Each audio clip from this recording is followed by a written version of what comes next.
Hey guys, Chickadee Maine, aka Deboo, with a YouTube video forecast update. This forecast update effective around 10 a.m. Eastern Standard Time on Monday, July 5th, 2021. And okay guys, start you off with the latest out of the National Hurricane Center on Tropical Storm Elsa. Please visit the National Hurricane Center at www.hurricanes.gov for all official forecast info.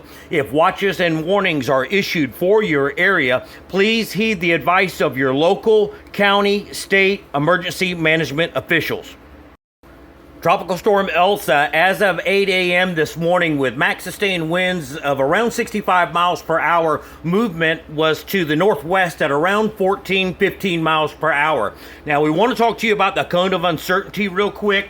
As you can see, the location of Elsa this morning is just off the South Cuban coast. There are hurricane warnings in effect for this area as Elsa looks to be strengthening this morning prior to the passage over the island.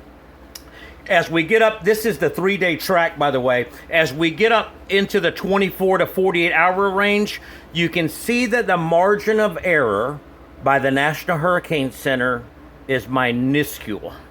What this means is on the cone of uncertainty is that it's important not to follow the exact track of the system, because based on the margin of error, the actual center of the system can end up anywhere along this cone of uncertainty to the left or to the right. That means that this S, which is the storm, the center of circulation, could come up the right side and then all of a sudden navigate over to the left side and go back over to the right side of the cone. Right? There's nothing to say that because it's in the cone of uncertainty. So this is why it's important not to focus on the exact track. Minor shifts, left or right, will mean the difference between inclement weather and non-inclement weather, or chances thereof. All right, gonna switch you over to some satellite imagery, guys. This is real time now. This is around 10 a.m. Give it a second to catch up here. And so this is the visible satellite imagery. A good storm tracker always looks to visible for everything they need to know. Yes, you can look at infrared and all that, but unless you see it in the visible, you know that old saying, seeing is believing. So this is this morning's visible, and there's several things to point out here. And so first of all, you're probably looking at this and going, well, wait a minute, where's all the landmass? Okay, so pro tip here.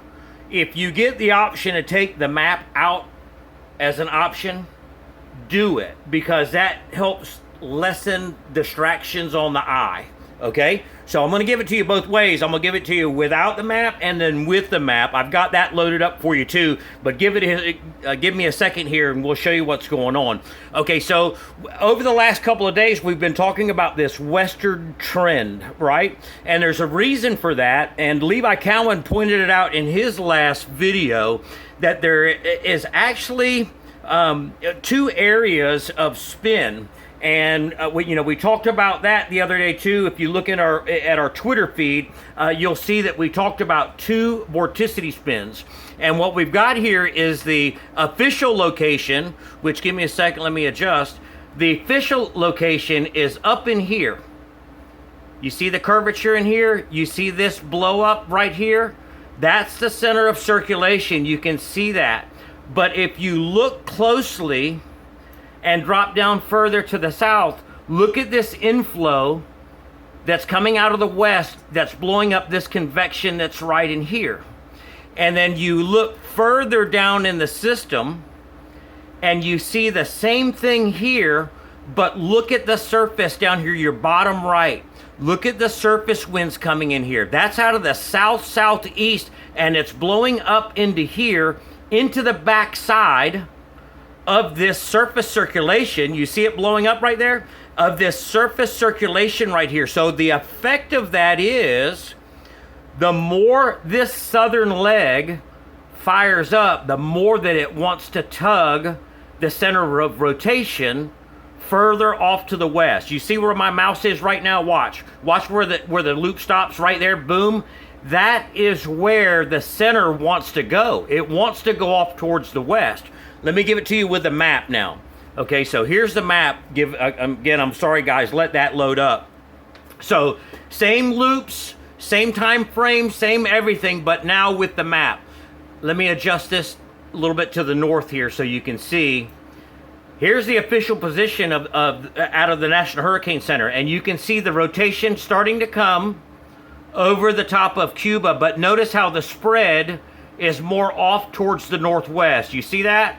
And then let me pull this down now, and you can see there's that inflow that we're talking about coming out of the west into there, and then you drop down here, and here's that southerly flow.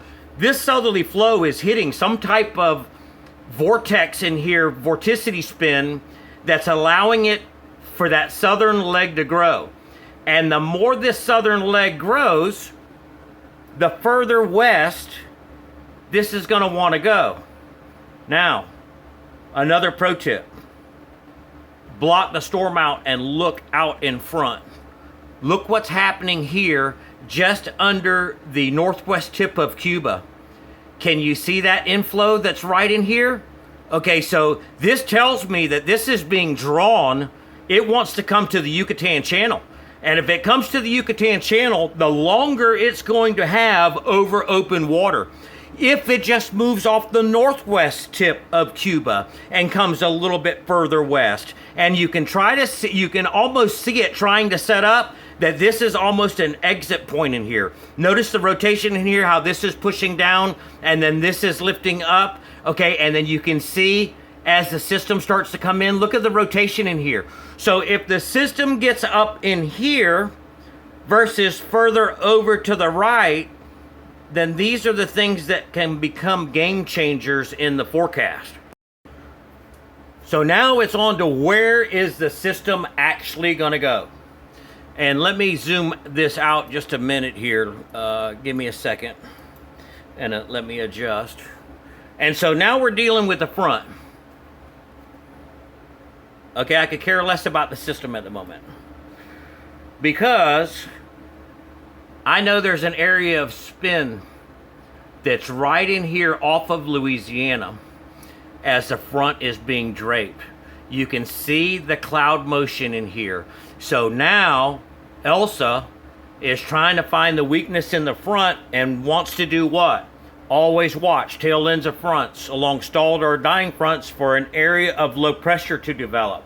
Sometimes low pressure likes to attach itself to the tail, right? Pin the tail on the donkey, guys. And here it comes. So if you look here, you get this counter rotation that's coming in here, and you have the system that is moving up into the Gulf here.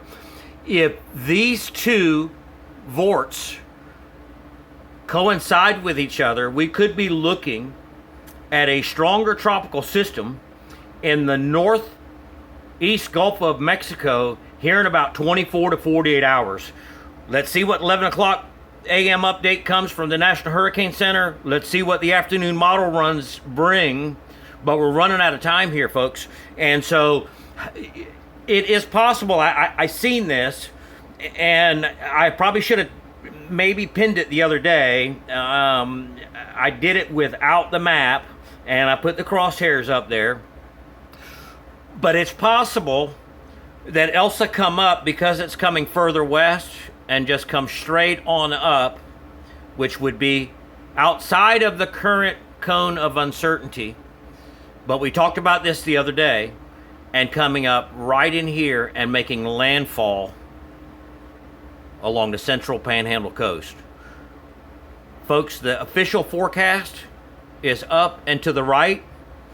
You guys know I'm a big fan of up and to the right, but I'm just letting you know that this door is still open. That's all I got for you for now. Stay tuned for the next update.